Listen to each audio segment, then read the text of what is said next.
O Animaí está de volta, online e gratuito. Tudo sobre o mercado de animação e de games, webinários, workshops, exposições e mais. Mostras competitivas de animação e games. Isso mesmo, consulte a programação no site Animaí. Quinto Encontro Baiano de Animação e Games, de 6 a 10 de abril. Realização Vision, Cinearts e Mantra. Apoio financeiro, Programa Aldir Blanc Bahia, Fundação Cultural do Estado da Bahia, Secretaria de Cultura, Governo do Estado da Bahia, Secretaria Especial da Cultura, Ministério do Turismo, Governo Federal. Do consumidor. Nessa quinta edição, ela está sendo realizada pela Vision, produção de imagem, a Cinearte, né, e a Mantra Filme. Está tendo um apoio financeiro do Estado da Bahia, através da Secretaria de Cultura e da Fundação Cultural do Estado da Bahia, o programa Aldir Blanc, né, da Bahia, via lei Aldir Blanc, direcionada pela Secretaria Especial de Cultura do Ministério do Turismo e do Governo Federal. Hoje a gente vai trazer a palestra Histórias em Quadrinho, a ideia, a publicação, com o nosso querido Hugo Canuto. O Hugo Canuto é de Salvador, ele é ilustrador, né, autor de histórias em quadrinhos, graduado em arquitetura, busca expressar através do seu trabalho a relação entre arte, cultura e mitos do Brasil e América Latina.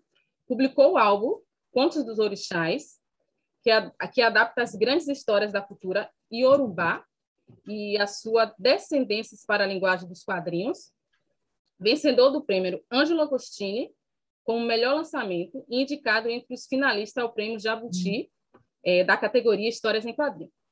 Atualmente, ele desenvolve o projeto A Canção de Mairumbé, é isso, Hugo? Mairubi. Tá certo? Mairubi, e o segundo volume da série dos Contos dos Orixás. Seja bem-vindo, Hugo, é com você. Bom dia a todos e todas. Obrigado, Aleide.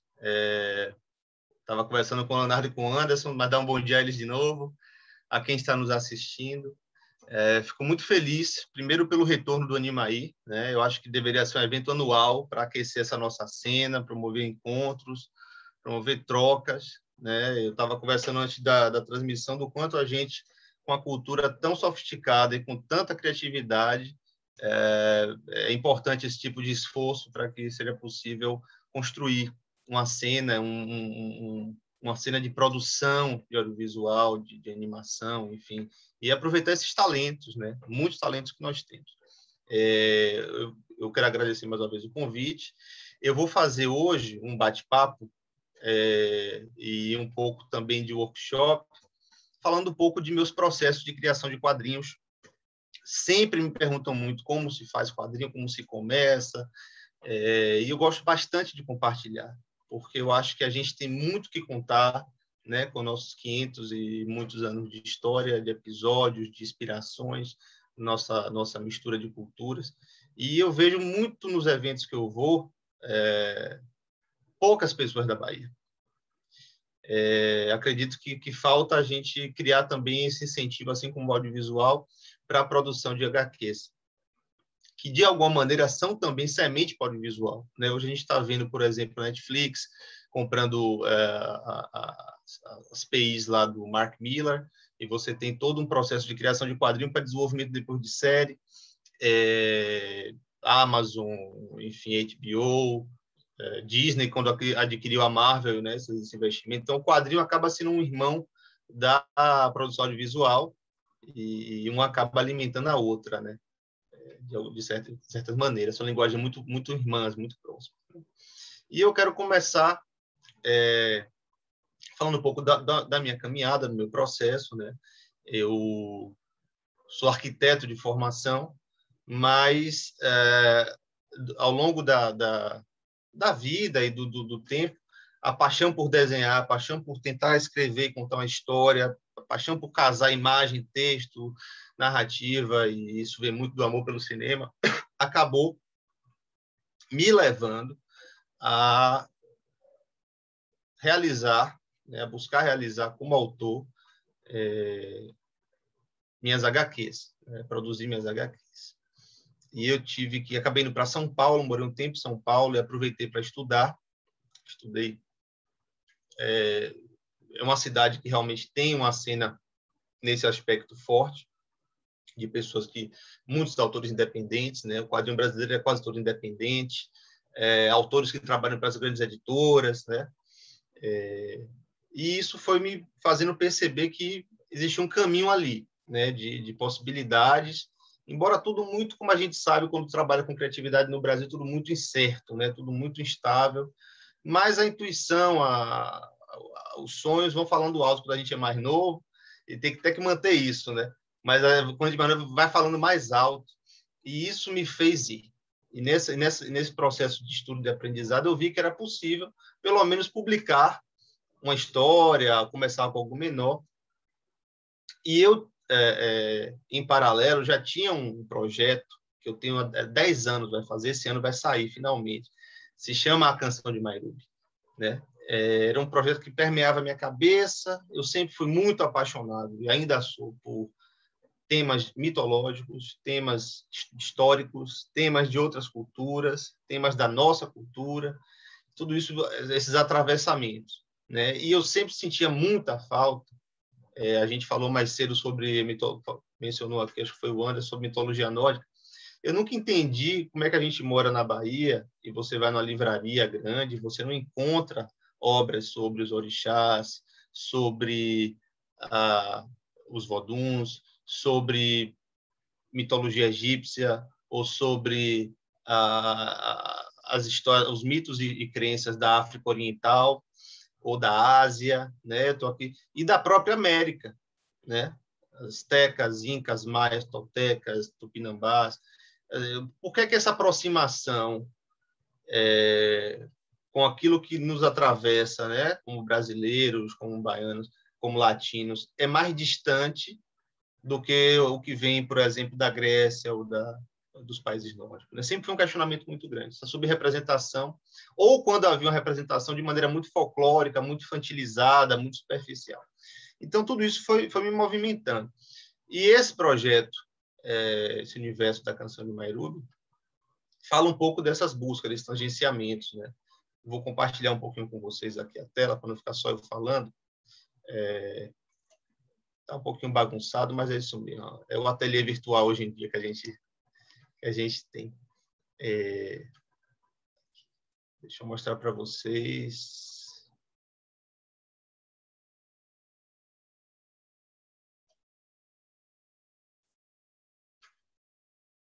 Um pouco desse universo, da estética dele. Vocês conseguem ver? Está tranquilo para ver? Está aparecendo? Tá sim, Hugo.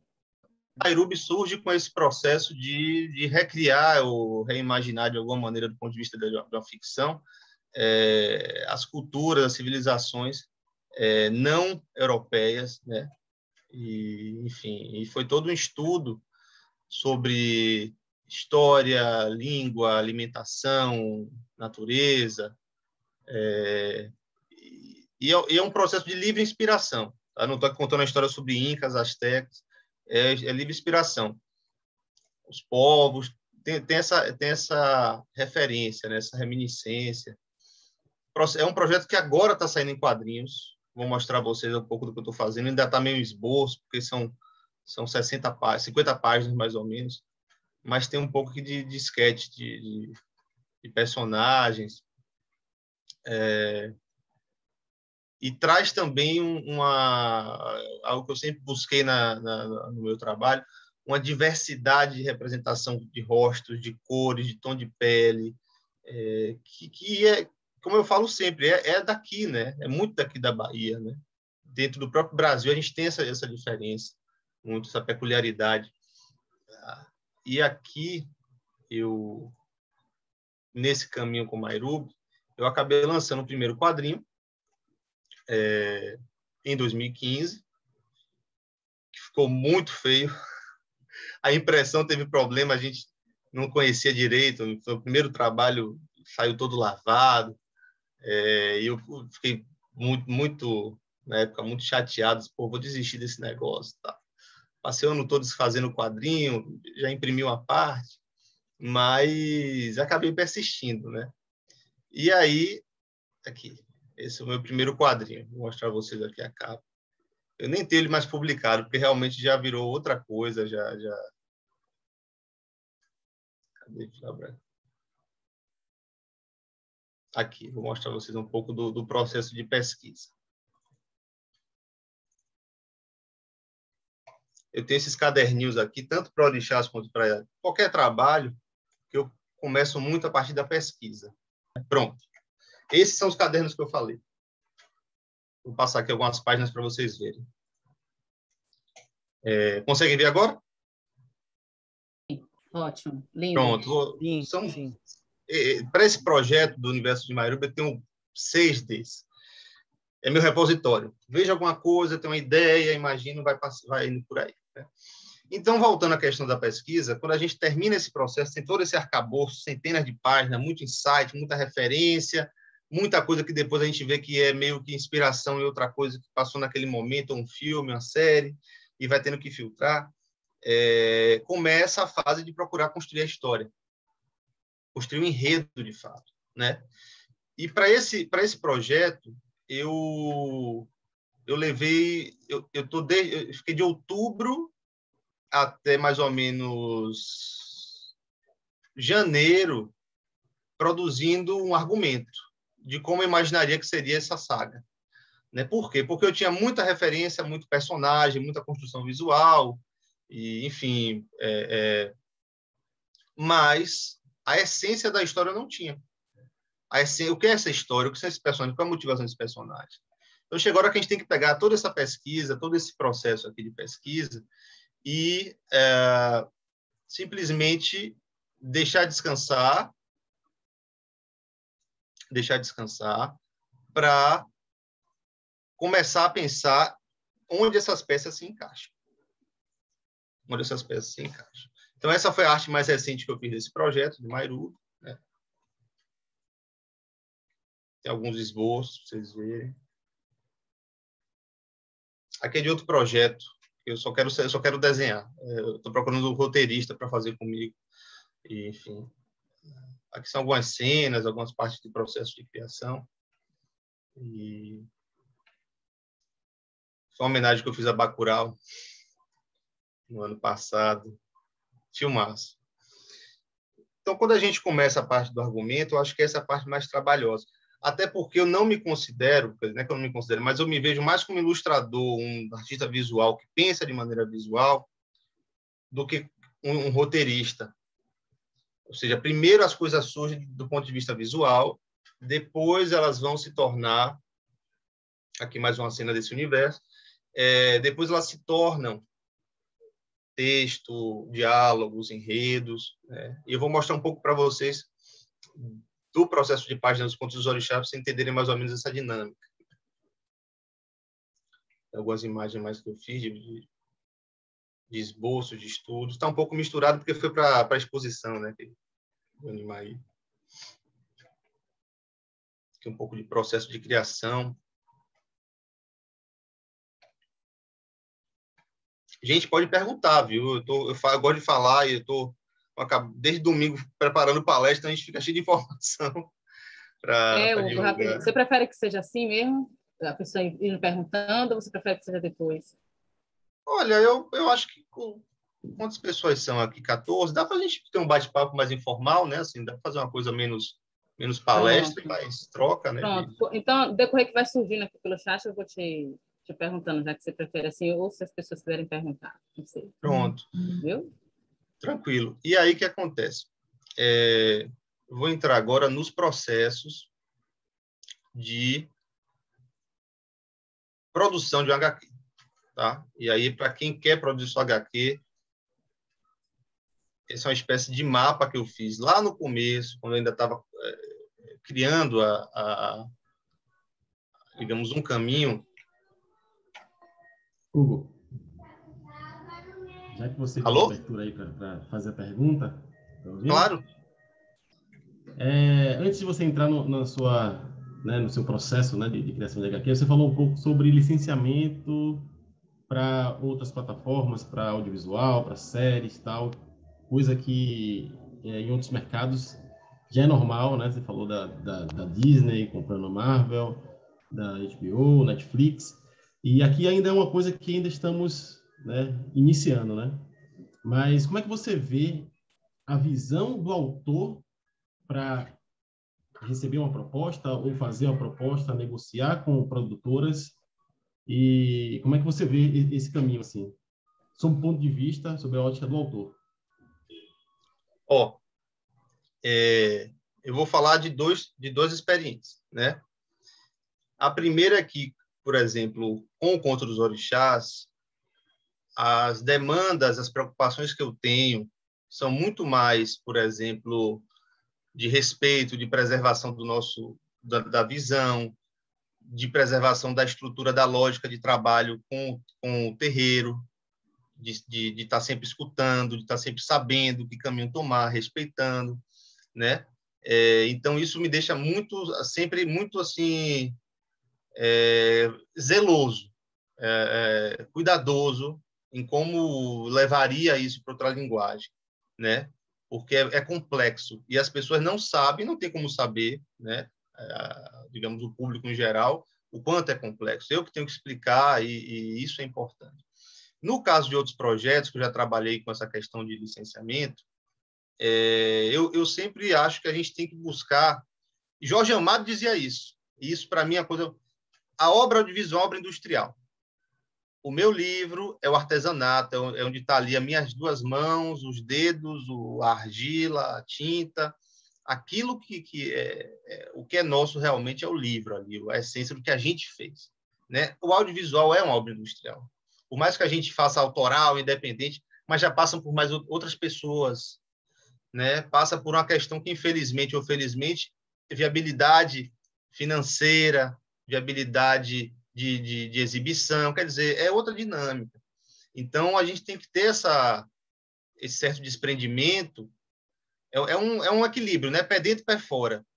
De um lado, um desprendimento de saber que aquilo ali não vai sair 100% como nós, autores, queremos e como está em nossa cabeça, né? Que é outra linguagem. O quadrinho é uma linguagem, o audiovisual é outra. Inclusive, acho que no quadrinho é possível até extrapolar muito mais do que no audiovisual. Mesmo, eu acho que, sei lá, mesmo na Marvel você vê isso. Tem histórias que no quadrinho ali tem uma dinâmica, uma escala muito maior do que no audiovisual. Né? Eu vou dar um exemplo aqui. Os problemas de produção, né? A dificuldade de produção. Pois é, né? de lidar com gente, de lidar com efeito especial, né? E isso que é maravilhoso no quadrinho. O quadrinho ele é um espaço de você... É uma das formas de arte mais inusitadas, porque você pode colocar tudo ali. Né? Tudo, literalmente tudo. Você pode falar sobre tudo. A gente fala muito de super-herói aqui no Brasil e Turma da Mônica, que é o que nos influenciou, mas, por exemplo, vou mostrar para vocês aqui um pouquinho. Você tem aqui, por exemplo, o Lama Branco, uma história que se passa no Tibete. Vocês estão conseguindo ver as capas? Pois é, do Jodorowsky, né, que fez o Incal, que é outra história também super disruptiva e inteligentíssima, dos anos 80 ali, até saiu agora pelo Pipoca e Nanquim. Você tem aqui épicos históricos, épicos míticos, histórias surrealistas. Quer dizer, o quadrinho tem essa capacidade de linguagem. Esse aqui é um quadrinho maravilhoso da África do Sul chamado Kwezi. Eu acho que não sei se é assim que pronuncia, dependendo do idioma, eles comem a primeira letra. 18 dias, que é 18 dias é impressionante. Os indianos já têm 20 anos que adaptam as histórias do Mahabharata, do Ramayana, de toda aquela epopeia mística e filosófica da cultura hindu, para os quadrinhos, e numa linguagem contemporânea, futurista, enfim, reinterpretação histórica. Então, o quadrinho ele é muito diverso. Né? Mas, quando a gente vai para o audiovisual, tem que entender que o que é feito no quadrinho vai sofrer mudança e aceitar também, claro, desde que não destrua ou que não vá de encontro à visão original. Né? Por exemplo, você pega, às vezes, um projeto que é mais... Como é que eu posso dizer? Vou dar um exemplo assim Às vezes você faz uma história que tem um tema, sei lá, de horror e o cara vai transformar na comédia. Faz outra coisa, né? Não descaracteriza a linha principal. Né? Nesse sentido de transposição vou até falar, né, de mídia, a gente tem um caso que é assim, extraordinário, que é o Sin City e o 300 de Esparta, né? O Sin City, particularmente, você tem uma transposição muito fiel ao quadrinho, né? Talvez o que a gente conheça de seja mais fiel do quadrinho né, para ficção, né, para o filme, né, não é animação, mas é um live action, ou é uma mistura, nem sei mais o que é aquele Sin City, mas talvez seja mais fiel, né, nessa transposição de Muito, muito. E o 300 também, que segue essa linha, né? Eu gostei muito, sabe? Você falou do Sin City, eu lembrei agora de uma recente, que é aquele Homem-Aranha... Nossa, gente, do Homem-Aranha, da animação do Homem-Aranha que teve agora, que ganhou até o Oscar. E o Spider-Verse, né? Spider-Verse. Né? Ele Fantástico, trabalha né? a bidimensionalidade da estética do quadrinho, né? Os pontos de explosão. Eu acho fantástico trazer essas duas linguagens, assim. Eu acho que o Sin City, ele tinha uma coisa maravilhosa, que era transpor literalmente. Eu acho que no primeiro funcionou, no segundo eu já não senti o mesmo impacto, mas eu acho que só a ousadia de você ser literal também foi interessante. Mas eu acho que quando a gente leva para outra linguagem, como a dos quadrinhos, é possível, por exemplo, contar coisas que leva para o audiovisual, é possível contar coisas que no quadrinho não dá. Já é outra questão, por exemplo, quadrinho, principalmente esse quadrinho de linha norte-americano, você tem 24 páginas por mês. Então, eles têm uma preocupação que eu acho hoje terrível, de assim, enfiar tudo em 24 páginas. Para aprender a atenção do leitor, tem que terminar com um gancho, então tem que terminar alguma cena de ação. E muitas vezes você não dá tempo, por exemplo, de uma discussão mais aprofundada, de diálogos mais bem trabalhados, que, por exemplo, você pega um quadrinho europeu, que é feito um por ano, 54 páginas, num tamanho maior, né, tamanho mais ou menos magazine, né, ali 20 por 30, e você consegue explorar mais ambientes, natureza, você percebe essa sutileza do cenário, né? Então, também tem a limitação do quadrinho em relação a isso, né? O tamanho dele versus conteúdo.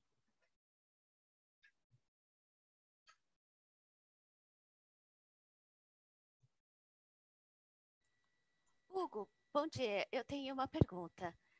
O Bom que eu dia. gostaria de saber é o que você acha com essa digitalização das histórias em quadrinhos? Porque uma das coisas que eu estava me perguntando e vendo é que o mercado de impressão da editoração ficou muito caro, mas agora você consegue ver várias coisas online, assim como vários quadrinhos coreanos, eles estão muito em alta por causa de aplicativos como o Webtoon e tal. Então, qual a sua opinião sobre isso? Principalmente porque muitos dos quadrinhos norte-americanos, eles estão sendo impressos, mas daquelas versões de, tipo, limited editions e tudo mais. Exato, exato. É Cristiane quem fala? Sim, sou eu. Tudo bem, como vai? Adorei sua pergunta, eu acho que isso é muito pertinente.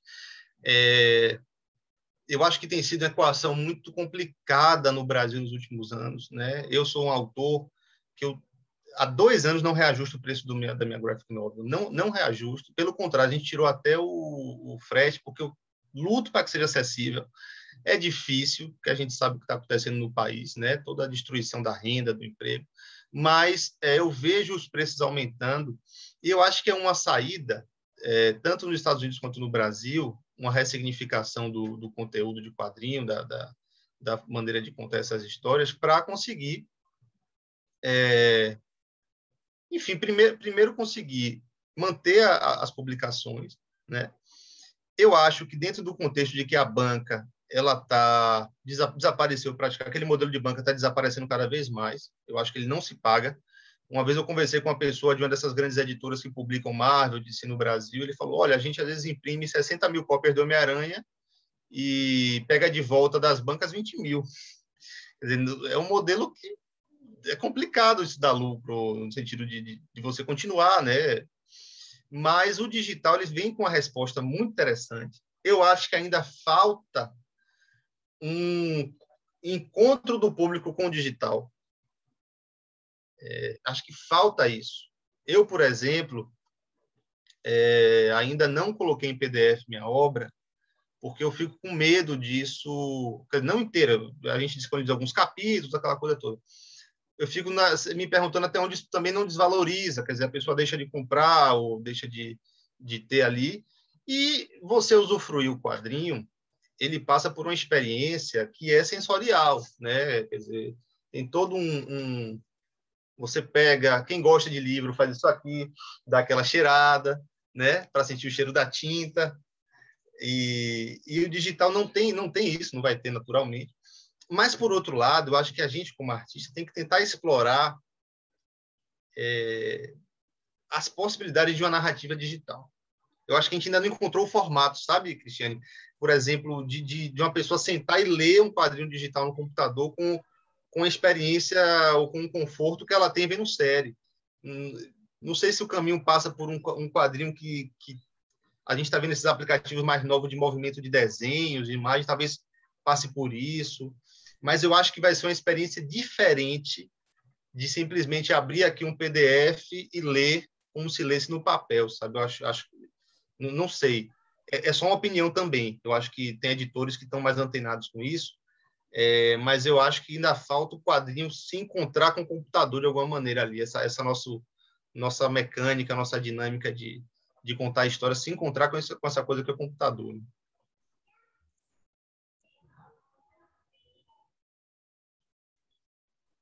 Tem mais uma Não sei perguntinha se aqui. vocês já viram falar sobre o NFT, Sim. obras que estão valendo milhões, assim, né?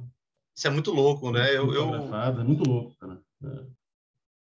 Tem sido uma... Desculpa, pode falar. Não, é porque tem uma pergunta aqui, aí a gente acaba interrompendo quando você está. Pode fazer. Eu acho, não sei se te atrapalha o seu raciocínio, porque eu acho até melhor deixar as perguntas, não sei, para o final, ou você não tem problema nenhum com isso. Não, acho que a gente está numa conversa muito assim, acho interessante, dinâmico isso na conversa, Pronto. porque é uma troca, né? Assim, se tivesse, sei lá, 50 pessoas, fica mais difícil a gente criar essa dinâmica, mas aqui é mais um bate-papo mesmo e uma troca de experiência, e aprendendo com vocês também. Pronto. Aqui... Vou pode fazer falar. a pergunta. Quem fez a pergunta foi o Wilson Nascimento, né? Ele pergunta, dentro do contexto criativo, em algum momento já teve alguma mudança devido à visão cultural, diferente de um mesmo tema a ser produzido? Dentro de um contexto criativo, se houve alguma mudança... Isso, devido à visão cultural diferente de um mesmo tema a ser produzido. Olha, eu nunca tive essa questão, não. Assim, eu acho que até porque a maneira como eu faço, tanto Orixás quanto Mairubi, enfim, esses projetos, eu tento trazer uma visão muito, muito própria para... meio que uma conciliação, né? Quando a gente trabalha, por exemplo, com a cultura que existe, a gente tem que ser mais adaptador e pesquisador do que criador. Eu costumo dizer isso. É mais adaptação e deixar que a história fale, que as coisas falem por nós, né? Na nossa frente. No caso, por exemplo, de Mairubi, que é o universo que eu estou construindo, que tem todo um processo de pesquisa, né? Eu falo muito desses cadernos, porque para quem está fazendo o quadrinho, esse processo é muito importante. Você colocar aqui, você colocar o seu brainstorm, você colocar suas ideias no papel, porque você vai encontrando o seu caminho a partir disso. Você pega os insights e toda a referência e vai construindo a partir disso. Então é difícil, eu acho, quanto mais você se aprofunda numa linguagem, num projeto que você tem ali há muito tempo, é difícil outra pessoa vir, mesmo com um tema parecido, e fazer igual. Eu acho difícil. Agora, tem uma coisa que a gente tem que entender, que eu sempre falo. Hoje é extremamente natural você ter 300 histórias inspiradas na cultura japonesa, por exemplo. Né? É natural, ela é hegemônica. É mais natural ainda você ter milhares de histórias inspiradas na cultura da Idade Média, né? Desde o Senhor dos Anéis até Pilares da Terra, ela é hegemônica. E a gente está vivendo um momento muito interessante em que culturas que não eram hegemônicas estão se tornando hegemônicas. E isso é muito bonito. Eu mostrei agora sobre a Índia, as culturas africanas e afrodiaspóricas também caminham para se tornar hegemônicas, no sentido de que já deixa de ser aquele lugar perverso e muito atrasado, que foi colocado como exótico, né? Essa palavra é terrível, e começa a fluir. O Pantera Negra é um exemplo. Hoje você tem uma produção de Unique Studios na Nigéria, que é fantástico, produzindo ficções a partir das experiências da Nigéria, né? Um país com mais de 250 etnias. Então, eu acho muito difícil a gente se repetir, mas eu acho que quanto mais a gente se aprofunda, a gente consegue sair disso, de não fazer igual, de não repetir, de não mimetizar, digamos assim, porque é o mesmo tema. E, por outro lado, também saber que é isso, vai ter cada vez mais gente fazendo, isso é maravilhoso. Isso é sinal de consistência, né? de consolidação.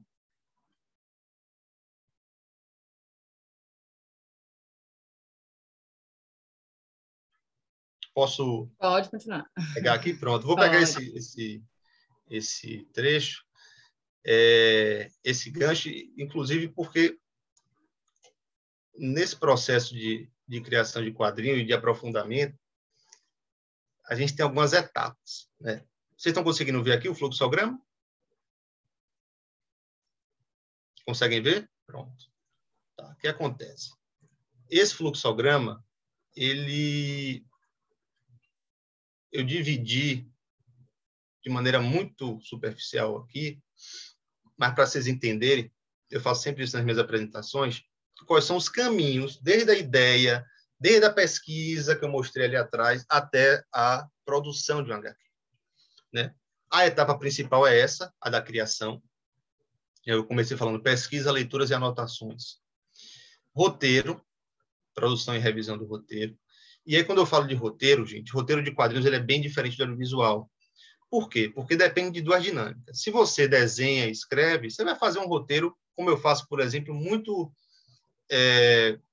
orgânico. Às vezes eu começo escrevendo um argumento, aí esboço as páginas, de repente eu volto para o argumento, vejo que aquilo ali precisa mudar, coloco mais páginas, é um processo muito, muito orgânico.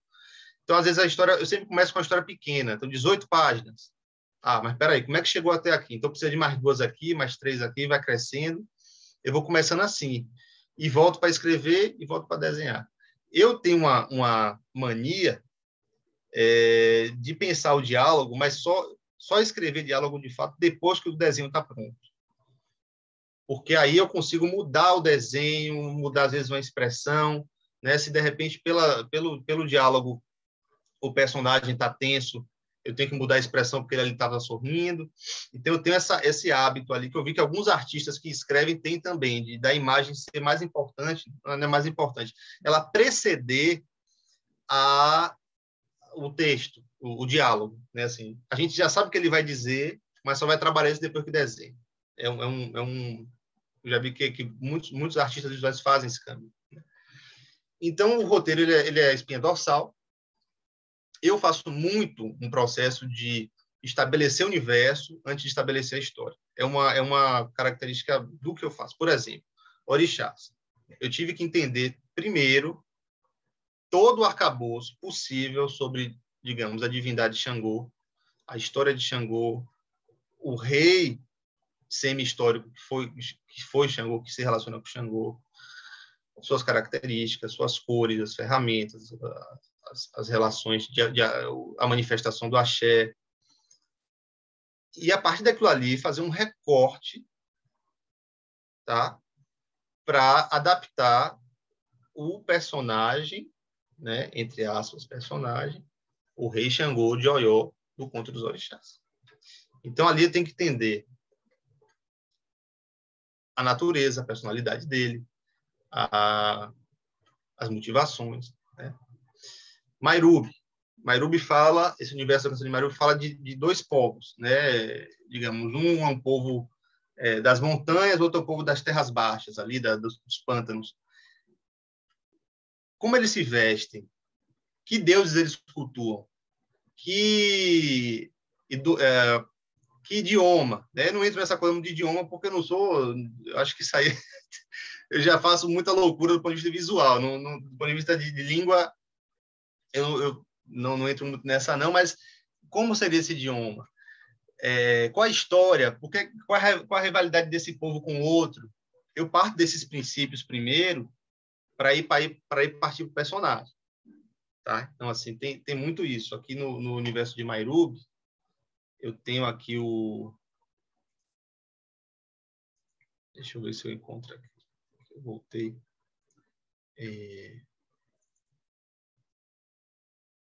Então, tem essa dinâmica, né, entre esses dois povos, e a partir dela surge a história. Entende? A partir dela surge a história. Então, o roteiro ele é a espinha dorsal, ele é a parte principal. Em parceria com o roteiro, eu desenvolvo todo o concept art, né, o que eu chamo de concept art, dos personagens, do universo. E isso é um processo muito, muito interessante, porque a gente tem que trabalhar de maneira que eles não fiquem parecidos. E quanto mais você se aprofunda no ponto de vista visual, então, por exemplo, um personagem tem uma cicatriz. De onde veio essa cicatriz? Um personagem não tem uma mão. Como ele perdeu essa mão? Isso densifica o personagem. Isso dá profundidade, isso separa um do outro, influencia na personalidade. Então, tudo isso a gente vai levando em conta, né? E vai dando mais aprofundamento e vai deixando mais interessante. Né? Deixando mais interessante. Pronto. Uma vez que foi feito o roteiro, eu parto para os esboços. Nessa página que vocês estão vendo aqui, deixa eu mostrar para vocês verem. Vocês conseguem ver 3 pranchas, né? Uma preto e branco, pronto. Essa aqui é um exemplo de como eu trabalho. Essa é a manada, né? São os adversários, são chamados Radiogum, no contexto do conto dos orixás. Na primeira cena à esquerda, vocês veem um esboço de como eles chegariam na aldeia. Vocês veem um ritual, você vê um ataque, você vê que eles chegam na aldeia. Pô, se eles são os antagonistas da história, se eles vão enfrentar entidades de poder, de magia como os orixás, eu não posso apresentar em um quadrinho. Eu não posso apresentar isso aqui no terceiro quadrinho, apertadinho, em que eles estão chegando ali. Então, no caminhar, de repente, eu fiz uma splash page no qual eles entram na história e o público leitor ele vai sentir o impacto dessa chegada na história. Olha, esses são os adversários. Esses são os vilões. A partir dessa chegada. Então, a questão da narrativa no quadrinho, do impacto que você traz com o desenho, como você mensura esse ritmo de apresentação da história, isso vai impactar na leitura, isso vai impactar na relação com a obra. Né? Então, é um exemplo muito claro de como eu trabalho, de como as coisas muitas vezes fluem no calor do processo. Né? Eu planejei fazer dessa maneira que está à esquerda, fui para a prancheta, né, para a tablet desenvolver, e tomou outra escala. Aqui eu gosto de mostrar muito essa questão da construção visual. Oió é a cidade, né? Oió é uma cidade que existiu, foi capital do Império Yorubá. E eu disse, poxa, eu não estou fazendo aqui um trabalho do ponto de vista histórico. Não tem uma pesquisa histórica no sentido assim de representar fielmente como poderia ter sido. É muito mais simbólica e iconográfica do que histórica. Então, você vê a cidade, ela tem toda uma estrutura simbólica em que você percebe que ela é uma espécie de, eu diria, um assentamento em reverência a Xangô. Então, você vê os símbolos, pedreira, né? Quem conhece, por exemplo, a Pedra de Xangô na Fazenda Grande, em Cajazeiras, que é um monumento lindíssimo, que vai virar até um parque agora. Você tem os elementos, né? O leão, o fogo, o carneiro, o cágado, as torres, o simbolismo das torres. Então, quer dizer, quando a gente pensa no cenário, quando a gente pensa na composição do cenário, ele também está contando uma história. A paleta de cores que a gente escolheu para essa cidade, o calor, o fogo, o comando, tudo isso reflete na história. Eu não preciso escrever isso aqui. Não, estou fazendo isso aqui, não. Está aqui. Você vai sentir na leitura. Gente, quiser perguntar, eu vou falando, mas você vê embaixo, é uma das partes mais interessantes da pesquisa, justamente a construção visual. Por exemplo, o mercado, né? É o terceiro quadro embaixo, o segundo quadro embaixo, que é esse espaço de convergência, né? A gente tem muito isso em Salvador, e isso é muito uma herança iorubá, do mercado como espaço de encontros e convergências. Então, trazer um pouco dessa estética, desse conceito, dessa realidade da feira, do mercado. Eu gosto muito disso nas histórias, muito. Você vai ver no Conto dos Orixás, vocês vão ver no universo de Mairubi também, eu vou mostrar uns esboços de página para vocês verem. Essas cenas em que a gente chega num ambiente e você vê toda a diversidade esse mundo é muito mais rico do que a gente está conseguindo traduzir, né? E aí você tem um jogo nesse terceiro quadro aqui, que é um jogo tradicional, e nesse último quadro vocês veem também inhames, a galinha, quer dizer, toda uma preocupação em criar um ambiente, né? Uma cenografia que seja autêntica. Aqui eu fiz esse recorte para vocês, mostrando o processo de desenvolvimento em 3 etapas do design do Xangô na história, do rei Xangô. E você percebe a mesma coisa que eu falo, do esboço para o resultado final, tem toda uma evolução, né? Eu vou dar um destaque aqui para... Nossa, já são 11 horas. Que bom, espero que vocês estejam gostando. Dar destaque aqui para a coroa. Houve uma evolução do design da coroa, porque é uma conciliação, uma tentativa de conciliação com o design tradicional africano, né? E uma liberdade poética da estética do quadrinho ali e tal, que a gente buscou, né? Enfim, tá aí. Acho que a gente conseguiu o intento de ressignificar esse visual, ao mesmo tempo que a gente traz elementos muito tradicionais, como a coroa, os búzios, que são sinal de riqueza, de prosperidade, o machado, né, a indumentária. Mas vamos lá. Aqui um pouco do esboço a pesquisa que eu fiz para o Conto dos Orixás, né? Eu volto sempre a essa questão da pesquisa.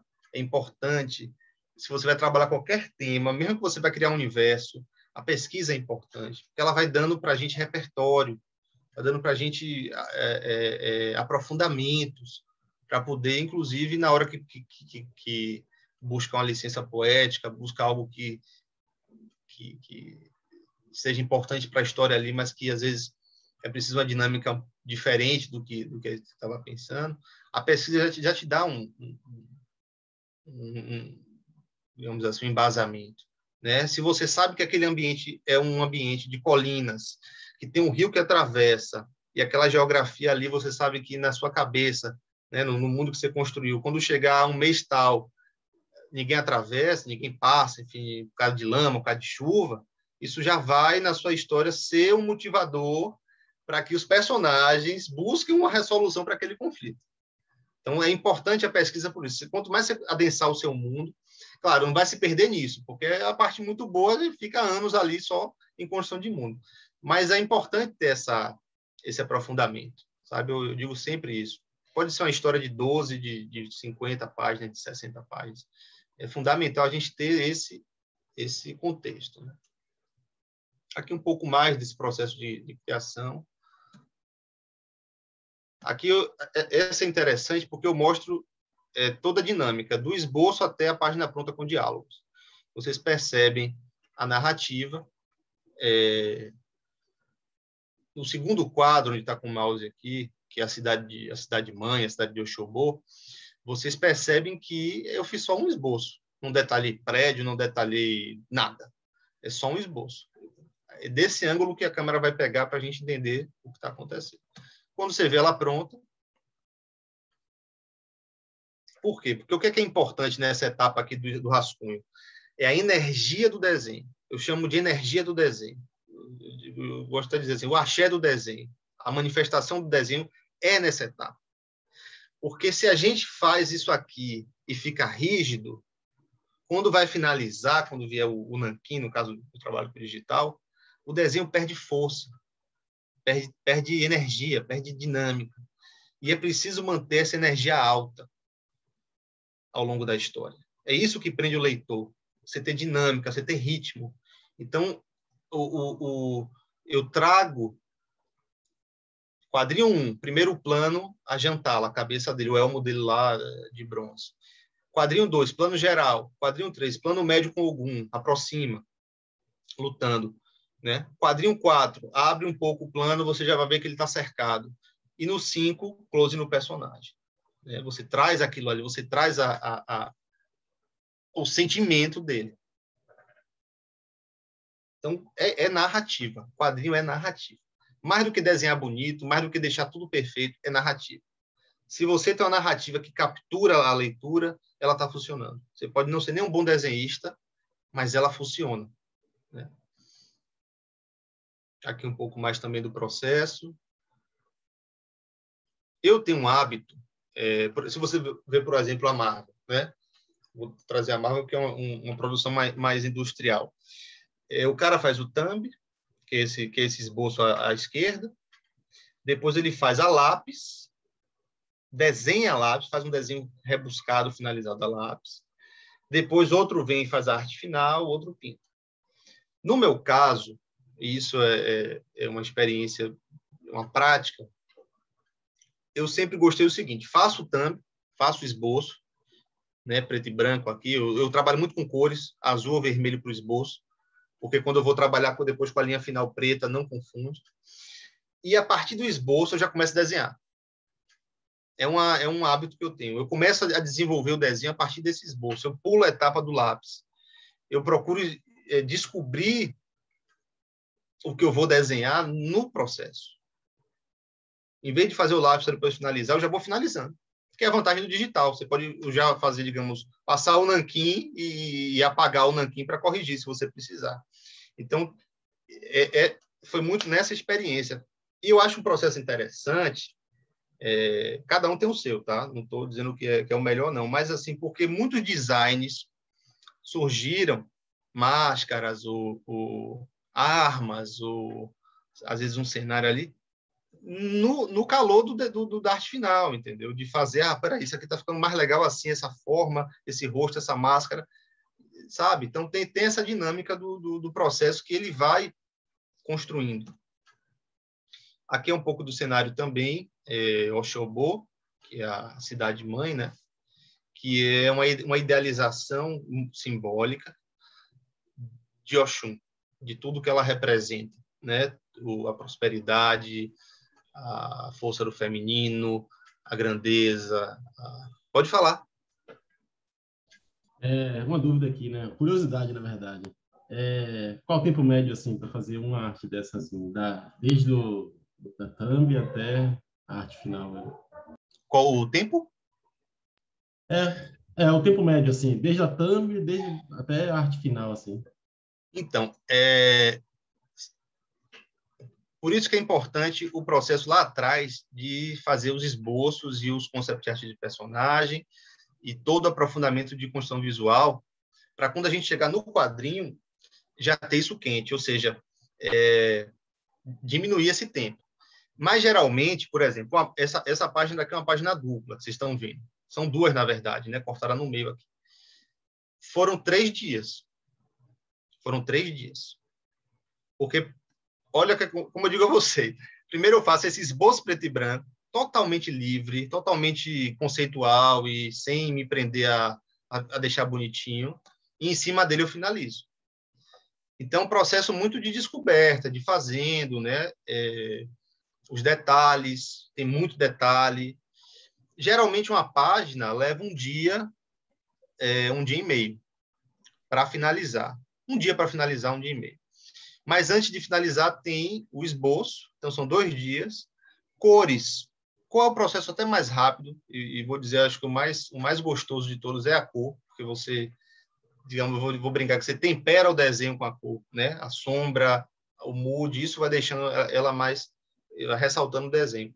Mas no total, Léo, eu acho que são uns 3 dias de trabalho cada página. Foi isso mesmo, foram uns 3 dias de trabalho em média. Então, imagina, 90 páginas vezes 3, 270 dias.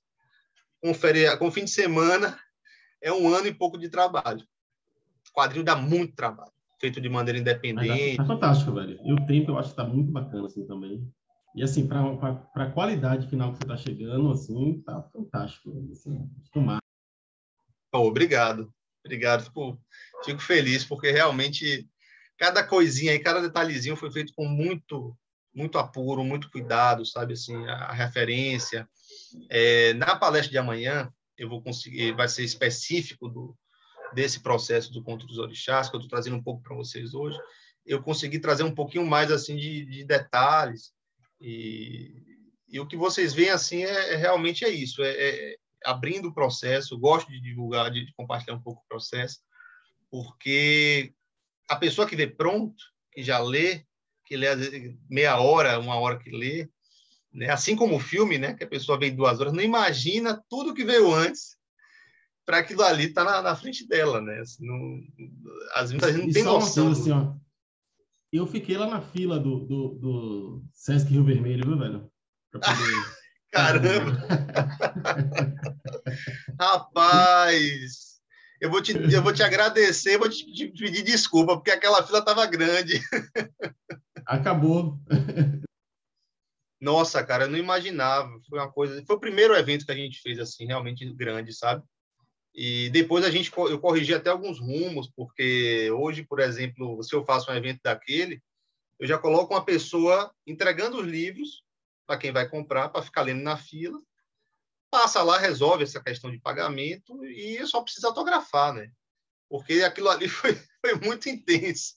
Foi muito intenso, foi um dia muito para todo mundo, né? Para mim, para o professor Adelso também, que participou do projeto como mentor, e acho que para todo mundo que acompanhou esses 2 anos foi muito bonito, assim. Eu confesso, por mais que seja orixá, eu já vi lançamentos, por exemplo, de livros da Maurício de Souza aqui que não deu tanta gente, né? Então foi muito surpreendente. E isso me deixa feliz, porque eu acho assim, como eu disse no começo da palestra, a gente pode fazer uma cena de quadrinho em Salvador, a gente tem capacidade, a gente tem história, a gente tem um potencial imenso, e o mundo de hoje a gente não tem mais a barreira. Claro, tem a barreira linguística, a Cristiane falou do quadrinho digital. Poxa, se você não pode fazer em papel, faz no digital primeiro, se torna conhecido pelo digital, tá aí, as pessoas vão olhar, sabe? Então, eu fico sempre muito empolgado por exemplo, dar aula para estudante, porque a gente vê assim a ansiedade de muitos deles em querer contar suas histórias. E não é de outro mundo, sabe? Você não precisa ser o grande artista para contar a história. Você tem que ter uma boa história. Não precisa desenhar perfeito, não precisa nem ser colorido. Tudo isso aqui que eu trago enfim, pela obra, pela complexidade do trabalho, mas assim, o quadrinho, você pode fazer com papel de pão. Tem conhecido mesmo que faz com papel de pão, sabe? É uma linguagem que você... Caneta e papel. Deixa eu... Posso conseguir? Posso seguir? Tem alguma pergunta? Vamos nessa. Pode sim. Cadê? Aqui um pouco mais desse processo de construção de cena. Desse making off. Um pouco aqui de como a gente fez, tá vendo? Então, vocês percebam a composição,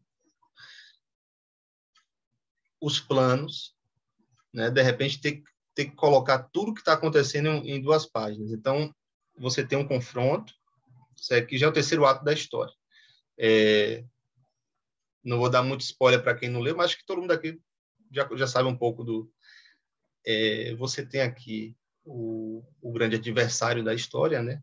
Lá atrás, e tem uma distorção de perspectiva, ele não ficaria tão grande assim, mas dentro da linguagem que a gente escolheu, dá para esse jogo. Todo o exército chegando, Então, tem a paleta de cores deles, né, que é o lilás, o verde e o laranja. Do outro lado, os heróis, os guerreiros, os reis orixás, né, com cores quentes, com fogo, com energia, partindo para essa luta, para esse conflito. Então, você vê que tem uma composição, tem uma perspectiva, e a perspectiva é importante, porque ela que ajuda a gente a enganar nosso cérebro, trazendo uma profundidade para o papel, um 3D para o papel. E essa dinâmica, você percebe que ela faz um arco diagonal, né? Da esquerda para a direita, de cima para baixo ali. Por quê? Você começa com o texto, você traz o antagonista, você traz o exército, e em primeiro plano você tem os orixás. Então, composição e narrativa. Aqui um pouquinho mais, umas páginas aqui do encaminhamento da história, né? Vou voltar um pouquinho para a gente ver. Então, todo esse é o processo, esse aí que eu estou mostrando, é o processo do quadrinho, do fazer quadrinho. Depois que a gente termina, né, a gente diz, agora acabou, ou beleza, não. Aí vem a parte do que eu chamo de produção, tá? Você tem a parte mais complexa, mais longa, obviamente, que é de criação, desenvolvimento, esboço, pintura, né? Eu fiz tudo, praticamente, no Conto dos Orixás. Eu tive o apoio de alguns coloristas para fazer alguns desenvolvimentos de paleta, porque o tempo foi muito grande, a produção estava muito intensa. Mas, a partir do momento que eu terminei, eu fui fazer agora a editoração. A editoração, aí eu chamei o Daniel, que é um amigo meu, que é quadrinista também, para fazer todo o trabalho de fechamento de arquivo, contratei revisores, né? A Daniele Loretti, que é candomblessista também, tem uma visão como professora de literatura, de língua e literatura. O professor Adelson, né? Quem lê o Conto dos Orixás sabe que a gente tem uma série de trechos da graphic novel em Yorubá, tanto na grafia quanto em Yorubá. E isso foi de propósito, isso foi uma provocação, uma reflexão, a nos perguntarmos por que uma língua de herança, por que uma língua que é falada por 30 milhões de pessoas, e era falada na Bahia até a década de 50, segundo alguns historiadores, nos é tão desconhecida.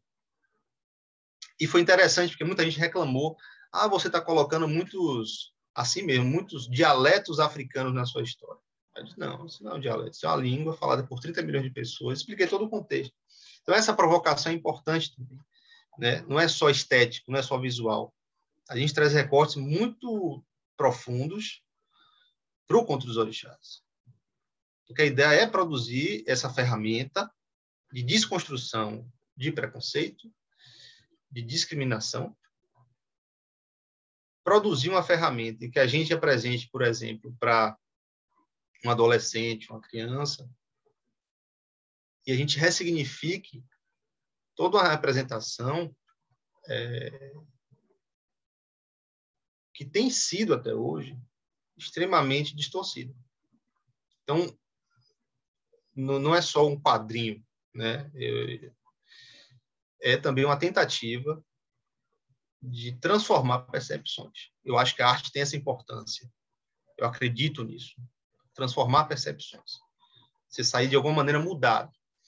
E uma das coisas que mais assim me encantou e me emocionou nessa caminhada, eu agradeço sempre por esse chamado, é de pessoas, muitas vezes, de outras denominações que dizem, nossa, isso mudou minha visão. Nossa, me fez repensar, eu fui criado assim, assim, assim, achando isso e aquilo, e de repente, não, peraí, mas sempre trouxe coisas que eu nunca tinha pensado. Então, acho que a arte tem esse poder. Ela entra pelas frestas, sabe? Sem precisar fazer disso um panfleto. Não, é uma história. A história tem que ser boa, tem que ser lida, tem que ser compreendida, mas tem muitos significados ali simbólicos subjetivos a ela.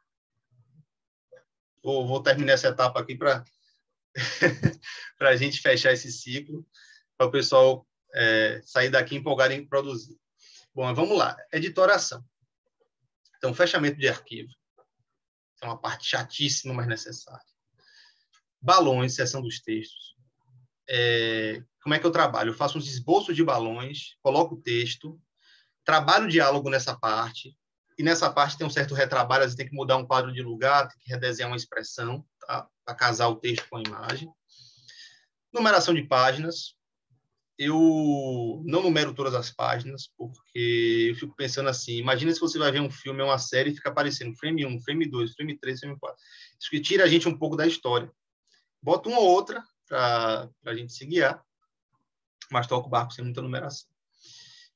Aí, demais informações da revista, né? Quer dizer, ano de publicação, ISBN, né? Que eu vou falar aqui embaixo depois. Revisão, né? E aí vem a etapa C, que é a etapa da publicação, que é transformar todo esse projeto, digital ou não, em um quadrinho publicado. E passa pela gráfica. Tá. Você pode fazer impresso ou online, né? Também tem isso. Mas passa pela gráfica, você vai fazer impresso. Olha, o processo gráfico, eu sugiro sempre que a gente possa acompanhar o melhor possível, o máximo possível de perto. Porque, primeiro, não vai sair igual. A cor que está no computador não vai sair nunca igual ao papel. Essa é a primeira lição. No computador é sempre mais bonito. Mais intenso, né? Porque é cor luz. Saber uma gráfica que atenda a sua expectativa. Então, por exemplo, meu trabalho é formato americano, 17 por 26. Aí a gráfica diz assim, não, mas por que você não faz 17 por 25? Não, é 17 por 26, eu não vou cortar a minha história. Tem gráfica que faz, entende? Que, mas é um formato mais barato. Não, mas tem que ser o formato que você tem interesse. E, inclusive, essa questão do formato tem que ser pensada lá na primeira etapa. Quando você vai fazer o quadrinho, você tem que saber o formato final. Não dá para mudar no meio do processo, porque senão é retrabalho bobo. Então, você tem que saber. No caso, eu trabalho com formato americano, 17 por 26. Por quê? Porque é um formato para você mandar por correio, peso, pacote, né? Uma embalagem daquelas, os envelopes daqueles já estão mais ou menos nesse tamanho. Tem esse aspecto. A gente tem que trabalhar também com as limitações, custo é menor, com as limitações que a realidade oferece. Né? Na França, o pessoal faz tabloide, faz tamanho magazine. Né? Um quadrinho francês, ele tem... Aqui, dá para mostrar para vocês verem aqui. Ele tem maior que a folha de ofício. Né? Isso no Brasil custa muito. Então, tem que ver também. Se você quer fazer, seu público paga, beleza, mas tem que pensar essas questões. Né? Eu acompanhei na gráfica, dormi na gráfica para acompanhar a impressão do quadrinho, pegando todo as provas e vendo e olhando. Né? Eu estava muito preocupado, porque a gente fez crowdfunding, a gente fez Catarse para financiar, então tem uma cobrança do pessoal legítima de que saia tudo com melhor qualidade. Né? Provas e correções, né? Interessante que a gráfica tenha essa disponibilidade de ou você acompanhar de perto ou ela mandar uma prova impressa, já no papel que você escolheu. Eu trabalho com couché. Couché é um papel muito legal, é um papel que por exemplo, com o tempo ele não degrada. Eu trabalhava com couché 115, dava um impacto bonito na história. Nessa etapa de publicação, pensar Biblioteca Nacional, buscar seu registro, ISBN, que é um registro internacional de catalogação. Né? Isso aí não é trabalhoso, fica meio chato. Não, é importante. Você vai fazer uma coisa menor, no sentido assim, que você não vai vender em livraria, ou que você, por exemplo, para você concorrer numa premiação, tem que ter isso aí, ISBN, tudo isso, sabe? Mas se você fazer uma coisa assim, às vezes tem gente que faz, vou lançar um quadrinho de 24 páginas para Comic Con, para dar de brinde ali, para conhecer meu trabalho. Não precisa fazer ISBN. Vai fazer se você for procurar algo para vender em livraria, etc. Né? E, por último, encerrando esse ciclo aqui Oi? Tem uma perguntinha que é sobre ótimo. essa questão que você está falando aí sobre a impressão, né? Ele pergunta se você já teve que mudar a cor do personagem, o cenário, por conta da diferença da cor da tela e do papel. Não tive. Na verdade, como eu trabalho com digital, fui levado a trabalhar com digital, resisti até bastante, justamente porque o digital ele tem uma diferença mínima de alteração. Fica diferente? Fica mais escuro, às vezes, dependendo da gráfica, eles desaturam preto, a cor preta, mas não é nada grave, assim. Embora possa acontecer, se a gente não tomar cuidado, das cores ficarem um pouco lavadas. Tem que tomar cuidado com a gráfica que escolhe por isso, para não reduzir as tintas, para economizar, entendeu? Rola isso às vezes. Mas de eu ter que alterar, não. Nunca precisei, não. O meu estilo, a minha linguagem de desenho, é muito com cor chapada. Eu não gosto muito de efeito, de brilho, de coisa, de degradê, enfim, é uma escolha estética. Uma escolha estética, mas não é nada contra, não. Mas, por exemplo, o Chico, meu amigo que é quadrinista, um quadrinista maravilhoso da Paraíba, Chico trabalha tudo na mão. Chico faz tudo em nanquim, em aquarela. E Chico provavelmente deve ter um processo de scanner muito bom, de tratamento gráfico muito bom, ou fotografia em vez de escanear, para que a imagem final no computador, depois de ser fotografada e escaneada, fique próxima do que ele pintou e que depois, na gráfica, e isso eu confesso a vocês que eu não domino essa parte de trabalhar com originais, em termos de gráfica, a impressão saia extremamente fiel ao desenho no papel. Eu acho que é mais trabalhoso, obviamente, porque desatura. Se você trabalha com aquarela, você lava a cor, ela muda, né? Mas, assim, tem os profissionais gráficos que sabem lidar com isso muito bem. A gente pode terceirizar também isso aí, não precisa ficar com nós artistas, sabe? Que ele já tem o know-how de trabalhar essas nuances, aí calçar o azul, aquela coisa toda lá de gráfica. Mas é complexo, tem que acompanhar com calma para ficar certinho.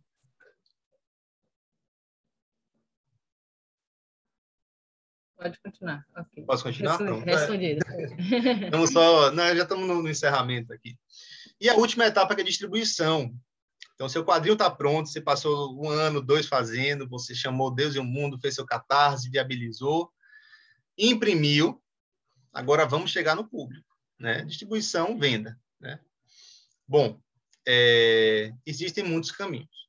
Se você vai para uma editora, você vai ter um processo de terceirização de toda essa questão. As editoras têm esse papel, elas negociam com as livrarias, elas colocam nos eventos, Feira do Livro da USP, Feira não sei o quê, Bienal, tal. As editoras vão. Muitos artistas, muitos autores são como eu, independentes, e fazem todo esse trabalho de venda também, né? E aí é a negociação direta com as livrarias, com as lojas, ir para os eventos, né? Por exemplo, nós vamos todos os anos, tem uns 5 anos que nós vamos para a Comic Con, a CCXP em São Paulo. Então, assim, é uma questão de diretamente, né, distribuir para o público. É muito interessante. Mas o artista tem que pensar o ônus e o bônus disso, né? O ônus é que você assume toda essa questão de envio, de ir para correio. Hoje, muita coisa é vendida na Amazon. Os parceiros, saber as lojas que vão trabalhar com seu livro com cuidado, que vão ser corretas. A gente tem lojas maravilhosas em Salvador, por exemplo, a Casa Boqueirão, das melhores parceiras nossas, a LDM. Estou fazendo aqui uma propagandinha, mas porque elas merecem. Assim. Temos 13 lojas aqui que são muito boas, trabalham com muito cuidado. Então, é importante ter isso em vista, né? E eu acho assim, sempre digo, o quadrinista que está começando faz uma tiragem de 500 exemplares para sentir, sabe? Para não ficar encalhe. Faz 500. Se você tem um público já legal, faz 1000. Sente como é que vai ser essa venda. Sente como é que é o seu trabalho de ter que entregar, ir para correio, né? Isso é parte da realidade do quadrinista independente. Todos os meus amigos, todo mundo, é o que a gente mais conversa, é isso. Como é que chega no público, né? Se você tem uma editora, ela vai fazer isso por você, mas não deixa de ser também existir também uma demanda do artista, por exemplo, para no evento tal ele levar os livros, né? Isso continua. E no Brasil ainda é um grande gargalo, por quê? 80% do mercado livreiro do Brasil, pelo menos de quadrinhos, é São Paulo, né? É um país grande. Então, para você mandar as coisas, eu acho que a melhor maneira é correio, impresso módico. Hoje, a gente está num momento complexo para as livrarias por conta da pandemia, já vinha antes esse cenário, né? Então, assim, digo sempre, eu tenho um trabalho muito sólido de pequenas livrarias próximas, livrarias médias. Nunca quis colocar nas 2 ou 3 grandes, porque eu ficava muito preocupado, né? Enfim, a gente sabe a dinâmica que está acontecendo, infelizmente. Então, e também para fortalecer. Eu acho que é importante a gente fortalecer o pequeno e o médio livreiro, porque são eles que seguram esse sistema, essa rede, né? E é isso. Encerrando assim minha fala dentro desse contexto, é um pouco do que eu trouxe para vocês de minha caminhada, de meu processo de construção. Tinha muito mais para falar, sobre pesquisa, sobre orixá, sobre o universo iorubano, sobre a construção, muita coisa, mas eu acho que realmente eu fui aprendendo com o tempo que a gente tem que ser aos pouquinhos, né? Porque é muito conteúdo, é falar de quadrinho, é falar de cultura, de religião, de estética, enfim, política. Então, eu agradeço a vocês muito aí, quem ficou até o final, e espero que vocês saiam daqui com vontade de fazer o de vocês, né? De criar, de inventar. A gente é que agradece. Pessoal, alguém tem alguma pergunta, alguma colocação, alguma coisa para fazer? Pedir algo para tirar tirar o slide. Tiro agora aqui. Por favor. Valeu. Pronto.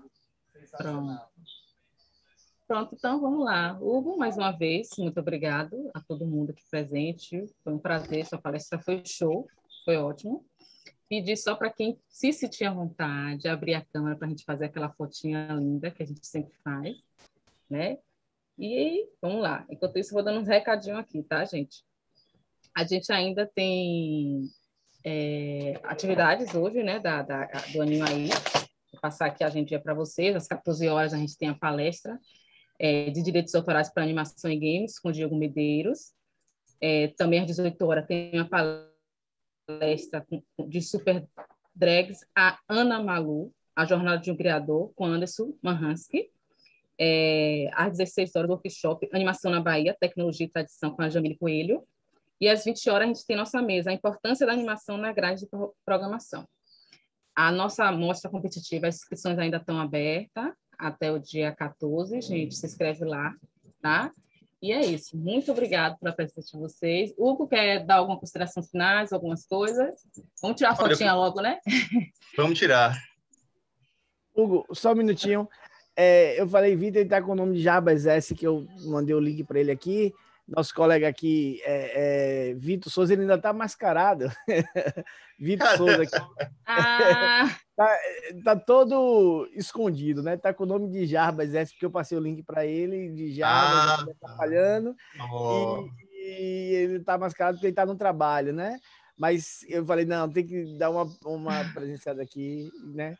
Vitor, eu já tinha conversado aqui com o Hugo, falei já de quase 2 anos já, aliás, talvez mais de 2 anos, né? Quando ele estava na pesquisa, você já tinha falado de Hugo pra gente, falar dessa possibilidade de fazer animação, né? Isso, Hugo, quando você estava começando a pesquisa, Vitor já estava lá, Anderson, poxa, tem um colega para apresentar e tal, mas os caminhos não se encontraram, né?